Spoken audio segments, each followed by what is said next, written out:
But first, it is time for the hot topic of the hour. The Department of Justice is seeking the removal of the lead defense attorney for former FBI Director James Comey, citing a conflict of interest over a years-long relationship between Comey and that attorney.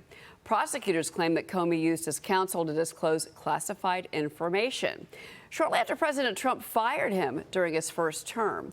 Yesterday, Comey's team filed motions to dismiss the case, arguing that he was charged out of the president's, quote, personal spite. He's facing charges for allegedly lying in 2020 Senate testimony about authorizing an FBI official to act as an anonymous media source. Now, Maria asked President Trump about Comey and the recent surveillance on Republican lawmakers. Watch this.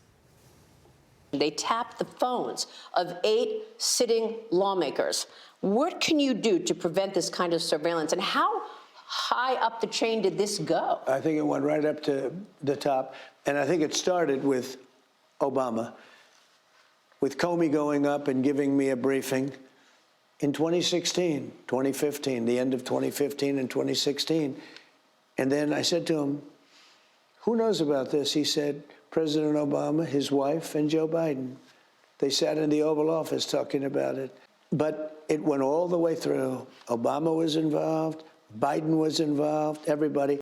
But you had, maybe worse than that, you had a House raid of the ex-president of the United States, who actually won the second election by a lot. Were they looking for that report on Russia collusion? I heard that they were looking because they thought there was a report bad about them. They thought I had it, which I didn't have. I didn't have anything of any merit.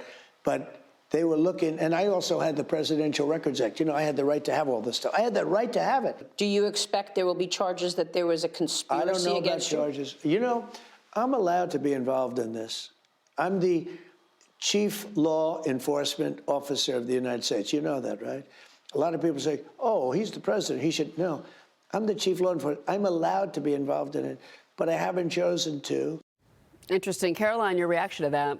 Well, James Comey is claiming that Trump is engaging in vindictive lawfare political prejudice, which I find very ironic, given that Democrats popularized lawfare by trying to bankrupt, imprison, successfully impeaching the president, President Trump. But also, Comey, at the end of this, is trying to make himself out to be a martyr of Trump trying to take him down the same way that, he was nearly taken down. And I just don't think he's that sympathetic of a character, because think about what James Comey has been doing recently. Over the summer, he went on Stephen Colbert, he went on Late Night, and he acted like just your average progressive talk show host, like your average talking head. And I don't think that really conveys to the public that you're this neutral, straight shooter that isn't trying to make any political enemies and is just trying to play it safe and be even-keeled. I think James Comey is very much an ideologue, and I don't think he's going to win this messaging battle of, oh, they're attacking me because of political animus. I don't think anybody buys that. Well, especially too, Ryan, because we find out that these GOP senators were being surveilled. Their phones were being surveilled. I mean, they went to the phone companies and got the orders to do that to senators. It's scary to weaponize the government, especially the FBI. I think is pretty frightening. And I think, I was here on set when they actually raided President Trump's residence, and it was just like such an it's such an overstretch of power to do that.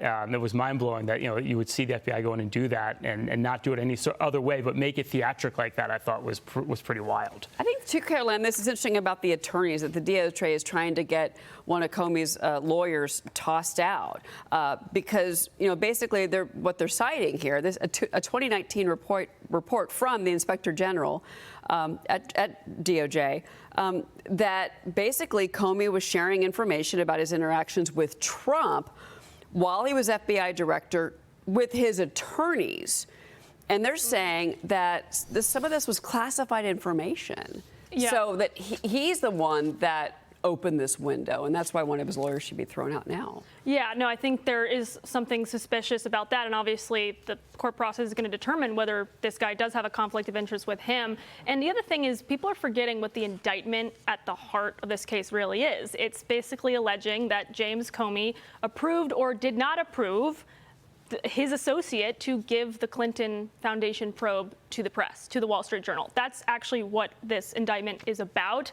And, you know, there's been a lot of noise surrounding this case, but I just think fundamentally, you know, what is happening is that the Trump administration is responding in a very similar way to how he was treated under the last administration, under Biden, which was egregious lawfare with the goal of political ruin. Yeah, no, I mean, and the raid on Mar-a-Lago in particular seems to still be something that is very upsetting to the family, to the Trump family, Yeah. To his wife.